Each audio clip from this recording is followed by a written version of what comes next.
تبارك الذي جعل في السماء بروجا وجعل فيها سراجا وقمرا منيرا۔ اللہ کے نبی صلی اللہ علیہ وسلم کو اللہ نے بڑی خصوصیات سے نوازا تھا اور ایسے ایسے صفات و کمالات عطا فرمائے تھے جو عام انسان ان تک پہنچ بھی نہیں سکتا، اور ایسے ایسے معجزات حضور سے صادر ہوئے ہیں جہاں انسان کی عقل دنگ رہ جاتی، کہ جہاں عقل جواب دے جاتی ہے وہاں سے حضور علیہ الصلوۃ والسلام کے معجزات شروع ہوتے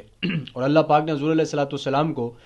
بلندیوں کی معراج کے ساتھ ساتھ اور وہ صفات اور کمالات عطا فرمائے تھے کہ عام انسان وہاں تک پہنچ ہی نہیں سکتا۔ اور آپ کو سب سے پہلی جو صفت یہ عطا فرمائی کہ قوت بصارت اور قوت گویائی اعلیٰ درجے پہ عطا فرمائی، جو کسی عام انسان کو نہیں ملی، اور اس کا یہ صلاحیت تھی کہ آپ علیہ الصلوۃ والسلام جنات، شیاطین اور فرشتوں کو دیکھ سکتے تھے اور بات بھی سن سکتے تھے۔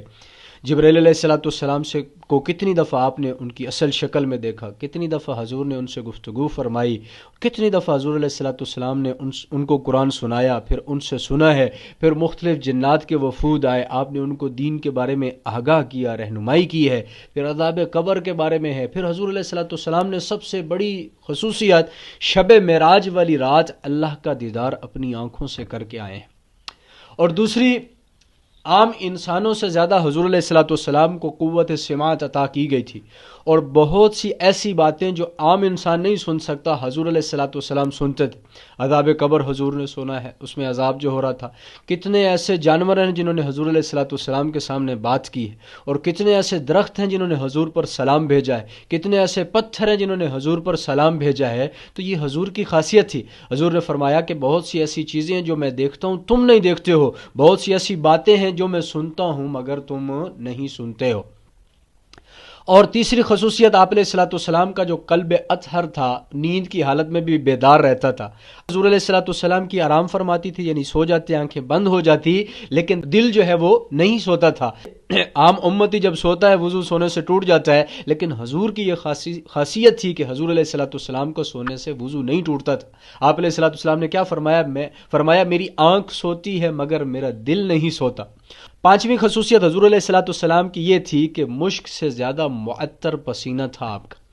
عام انسانوں کا آپ دیکھتے ہوں گے، آپ گرمی کا موسم گزرا ہوگا، آپ نے اپنے پسینے کی بھی خوشبو سونگھی ہوگی جو مشک نکل رہا ہوتا ہے، ایسی ناگوار ہوتی ہے کہ انسان خود پریشان اور حیران ہو جاتا ہے۔ جب تک عطر نہ لگا یا کپڑے نہ بدلے سکون نہیں ملتا۔ تو اللہ کے نبی کے پسینہ مشک سے زیادہ خوشبودار ہوا کرتا تھا۔ حضرت انس فرماتے ہیں رضی اللہ تعالیٰ عنہ، میں نبی اکرم صلی اللہ علیہ وسلم کے پسینے کو خوشبو اور عطر سے بھی زیادہ عمدہ پایا ہے۔ یہ حضور علیہ الصلوۃ والسلام کی خصوصیات ہیں۔ پھر چھٹی یہ تھی کہ حضور علیہ الصلوۃ والسلام، کیونکہ جنت کے اندر جنتی جو ہوگا انسان، دنیا کے 100 مردوں کی طاقت اس ایک کے اندر ہوگی، تو حضور علیہ الصلوۃ والسلام کو ایسے جو جنتی مرد ہیں، ایسے 4000 بندوں کی طاقت کو اللہ نے دنیا میں عطا فرمایا تھا۔ یہ کسی اور کی خصوصیت نہیں۔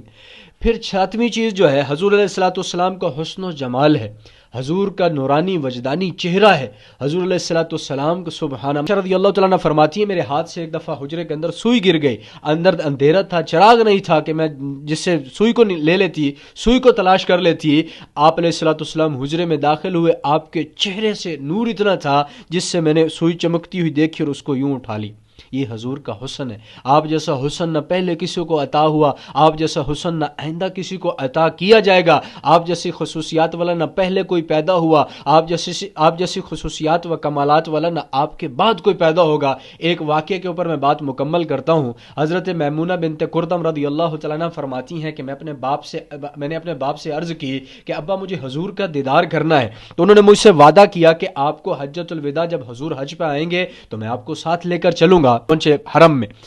تو اب جب حرم میں پہنچے تو وہاں تو رش تھا، سارے دیوانے پروانے حضور کے ساتھ ہیں، ہر بندے کی خواہش تھی کہ حضور کا حج ہے، میں بھی حج میں حضور کے ساتھ شریک ہو جاؤں۔ تو اب جب وہاں دیکھا تو ایک جنب غفیر ہے، عوام الناس کا رش ہے، تو حضور علیہ الصلوۃ والسلام سواری پر سوار تھے، اور آپ علیہ الصلوۃ والسلام نے اپنا پاؤں مبارک جو ہے اپنی سواری کا جو پیدان تھا اس میں رکھا ہوا تھا۔ تو وہ کہتی ہیں کہ میں نے اپنی نگاہوں کو حضور کے چہرے پر ڈالا، جب میں نے اپنی نگاہ کو حضور کے چہرے پر ڈالا تو میری نگاہ حضور کے چہرے پر نہیں ٹک سکی، میں نے اپنی آنکھوں کو جھکا کر حضور کے جو پاؤں مبارک پر اپنی آنکھوں کو جما لیا، کیونکہ حضور علیہ الصلوۃ والسلام کا پاؤں مبارک جو سیدھا ہے اس کی یہ والی جو انگلی ہے تھوڑی سی لمبی تھی، تو بعد میں یہ کہا کرتی تھی کہ نسیت فیما نسیت طول اصبعہ، میں سب کچھ بھولنا بھول گئی، حضور کی اس پاؤں کی انگلی کا حسن آج بھی میری آنکھوں کے سامنے۔ تو اس وجہ سے حضور علیہ الصلوۃ والسلام کی سیرت کو اپنانا، حضور کے نقش قدم پر چلنا دنیا میں بھی کامیابی ہے، آخرت میں بھی کامیابی ہے، اور حوض کوثر پہ حضور سے وہی ملے گا جو آج حضور کی زندگی کو اپناتا ہے۔ تو اللہ ہمیں حضور کے نقش قدم پر چلنے کی توفیق عطا فرمائے۔